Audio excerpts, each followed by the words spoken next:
Hey, hey, party people. I've been thinking about my dad a lot recently, and that's probably because the anniversary of his death is coming up, uh, followed by his birthday. And in particular, a conversation we had um, regarding design work. And I had gone to Japan twice to study indigo and textiles and such. And he asked me, Korea also has a rich history of textile design and traditional costume. Why don't you go to Korea and study Korean stuff? And I told him I would think about it because it's not like I'm anti Korean traditional costume. I'm very much pro. I'm Korean. I was born in Korea. I'm a US citizen now, and I've not been back to Korea since I left when I was a little kid, but I grew up very Korean, eating Korean food, listening to Korean music since I was a little kid, watching Korean TV. And so it's not like I'm anti-Korean. The how I ended up learning about Japanese textiles was just I didn't actually even pursue it. The short version is I'm connected to some of my old teachers from fashion school on Facebook, and one of my old design teachers went to Japan and took this 10-day workshop in Indigo, and she posted photos of it on Facebook, and I was like, "That looks really cool. What are you doing? Where are you? That looks beautiful." And apparently a bunch of her old fashion students sent her similar comments and messages, and she's like, "Well, if I put together a group of Otis fashion alumni and we did this workshop together in Japan. Would you all be interested?" And a lot of us were like, absolutely. So she put this package together with the teacher that she went to go study with. And, we spent a couple days in Tokyo and then we went out to the mountains. And, it was a very like fashion centric, the curriculum was kind of molded more for fashion designers than his typical fare, but it was still, all the stuff that he taught, and it was amazing, and I really hit it off with the teacher. He's just like this walking, talking encyclopedia and also hilarious, and so, um, when he was like, "You should come back next year, I have a slightly more advanced workshop," and I was like, "Yes, I would like to do that." And that's really how I ended up studying Japanese textiles. Is just like I had this opportunity to go learn things, and I'm just someone who really likes learning things, which is why I have gone through spells where I've thought about getting a master's in something, going to grad school, taking classes. I think about it all the time. I'm thinking about it now. Like, if you watch my live from Tuesday, I am thinking about it yet again. Uh, so it's not like I have this like extra special love for Japan. I do have special love for Japan and its history of handicraft, but it's not like, I woke up one day and was like, "I wanna learn all things Japanese." I had this incredible opportunity. The class was taught in English, all these things, and I would love to find something like that in Korea for Korean handicrafts as it comes to, like, costume and textiles, but I haven't found it yet.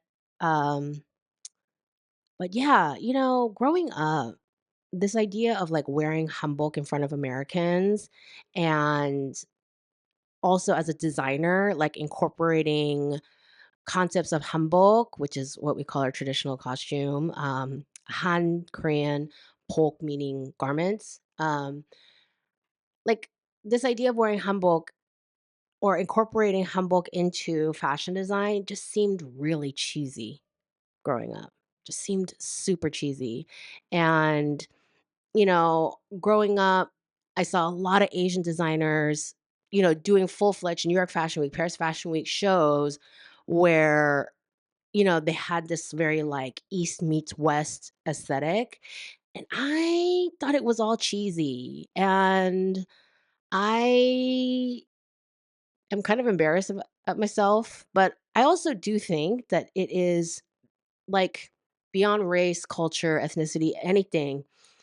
I think we as teenagers all go through a period where we don't like where we come from and everything else is cooler than what we do. I do think that, and I have come full circle to embrace my Koreanness. And this is even before this current craze of like this everybody being so into Korean stuff. I have mixed feelings about everyone being obsessed with Korean culture. I love it, and also I'm kind of like some of y'all are creeping me out. Um so yeah, just this idea of incorporating Hanbok ideals and shapes or any kind of inspiration into my very Western fashion design style just seemed really cheesy to me. But I don't know. I don't see why it should. Like, I made that Boro coat on the main channel, or the Boro inspired coat. I call it a patchwork coat. I don't call it straight up Boro. It's my Boro inspired coat. And yeah, it's like I'm happy wearing that, and that's very like East meets West aesthetic. And hilariously, you know where I got the most compliments on my Boro inspired patchwork quote? Amsterdam. I wore that coat to Amsterdam, I wanna say 6 I don't even remember when, but I wore that coat all over Amsterdam, and I got stopped everywhere, which is hilarious. I just wanna add at this point that kind of this striped sleeve is a very common motif in particularly children's hanbok, little girls' hanbok. I think the one I wore as a kid also had the striped sleeves. And so fast forward last month, I was at an alumni event, which I attend now that I'm back in LA, and I ran into that same design teacher I went to Japan with the first time. And she was like, "What are you up to?" And I was telling her kind of like conceptually what my design ideas were for this like so-called, midlife crisis brand that I'm doing. And she was like, "Oh," and I was telling her about Chowokbo, and of course she knows Chowokbo. She is also Korean. I don't know if I mentioned that, but she's Korean. And she's like, "Oh, Korean Boro." And I was looking at her like, "Yeah," because she knows how much like, when we went like, the workshop group, when we went to the Boro Museum, I was obsessed. Like, out of all the different things that I learned in Japan, like, Boro is the thing that, like, truly resonated with my aesthetic and also my drive for sustainability, and this idea of practicality, leading to a beautiful aesthetic. And also having grown up poor, I love this idea of, like, having to make your needs met in this way ended up being like a beautiful handicraft. Like, I love all those things about it, and of course, I love all the colors. And she's like, "Oh yeah, Chewokbo, like Korean Boro," and I was like, yeah, the." I don't care how old you are, your teachers have that magical ability of just making you always feel like a student. I mean that as a compliment. Okay, I love Sumi. She's the best. And, I'm actually gonna see her tomorrow for another alumni event. And, yeah, so all these pieces are kind of coming together in ways that are not forced. I think that my problem was always, like, sometimes it looked a little bit forced to me.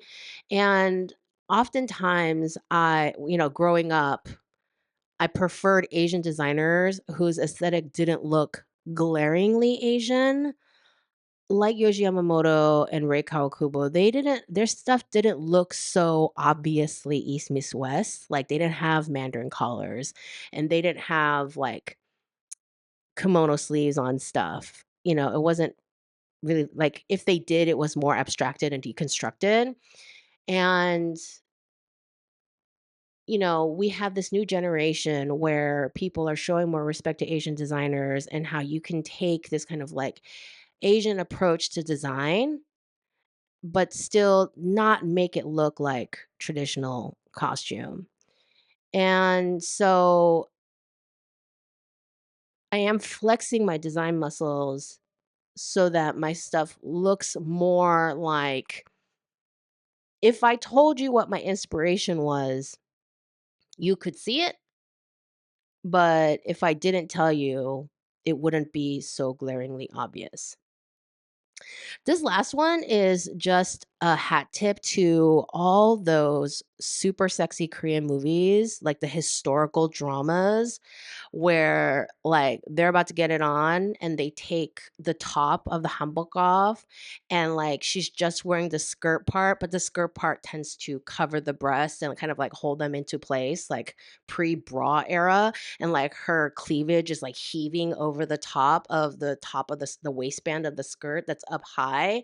And I just always thought that looked really hot, even like when I was younger. So just hat tip to that. Oh, I'll see you in the next video.